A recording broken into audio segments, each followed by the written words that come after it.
ভাই তাহলে কি আমি বাড়ি চলে যাবো? এই তোরে গা গোসল ধোয়ায়ে খাতি দিছি বলে কি মাফ করে দিছি? এত সহজ না। আমার বউ না আসা পর্যন্ত কিন্তু তোরে আমি ছাড়বো না মিজান। ভাই বউ আমি কোনতে দেবো? বউ কনতে দিবি মানে? আমার বউ তুই খেতাইছিস, আমার বউ বাড়ি না আসা পর্যন্ত তোর কোনো মাপ নেই মিজান, কয়ে দিলাম। ভাই ওই হেল্পারটা নিয়ে এসে আমি ভুল করেছি, আর ভুল তো মানুষই করে, গরু ছাগলে তো আর ভুল করে না। তা এবারকার মতো একটু মাফ করে দেন ভাই। তুই একটা বাইরের লোক আমার বাড়ি কাজে নিয়ে আইসি, যাচাই বাছাই না করে তুই আমার বাড়ি কাজে ঢুকলি কেন? তুই আমার বউ আইনে দিবি, তারপরে কথা তোর সাথে আমার। ভাই ওই বেদা মাছে যে জাল ছাড়বে এ আমি বুঝতে পারিনি। আরো দেখে মনে হইতো তো পীর বাবার মতো, খুব ভালো ছেলে ছিল আমার মনে হইতো, কিন্তু ও যে এরকম করবে আমি বুঝতে পারিনি ভাই। ওরে পীর বাবা হোক আর যাই হোক, তুই ওরে এই বাড়ি কাজে নিয়ে আসিস নে। আমার প্রথম বউ চলে গেছে, দ্বিতীয় বউ চলে গেছে, এর দায়ভার কিন্তু তোর। বউ তুই এনে দিবি, এইটি আমার শেষ কথা কই দিলাম মিজান। তুই যত কথাই কোস, তোরে কিন্তু আমি ছাড়িস নে মিজান। তোরে খাওয়াইছি পড়াইছি গোসল করাইছি, দরকারে তোরে আবার খাওয়াবো পড়াবো গোসল করাবো, তারপরেও কিন্তু আমি তোরে ছাড়বো না, এটা আমার শেষ কথা মিজান। এই আবার কথা কছিস তুই এই জায়গায় বসে। ও মিজান ভাই, আপনি এখানে এসে বসে রয়েছেন? আপনি তো আমারে বললেন যে কাজে যাবেন না, আমি মনে করেছি আপনি বাড়ি শুয়ে রয়েছেন। বাড়ি গেলাম, ভাবি কলেজে আমার মিচু দেখা ওই পাশে আছে, আপনি কাজে আছেন তো আমারে বলবেন না? এই নাটক করার জায়গা পাও না না?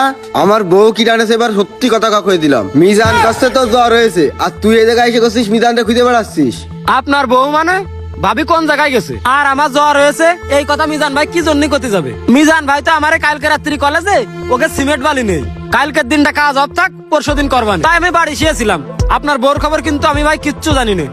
এই আমি কিন্তু ভালো করেই জানি তোরা দুইজন মিলে যুক্তি করে আমার বউটা ভাগাইছিস। সত্যি করে কও, আমার বউটা কোন জায়গায়?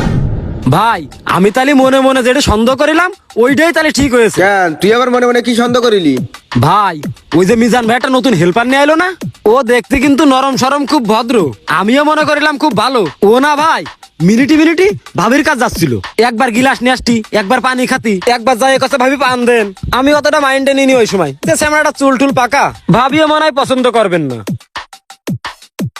আপনার আমি কি কব, আপনার কি গতি হবে? আপনি কাজে নিয়ে আসার সময় একটু ভাবিছি দেখতে পারেন না কারে কাজে নিয়ে আসতেছি?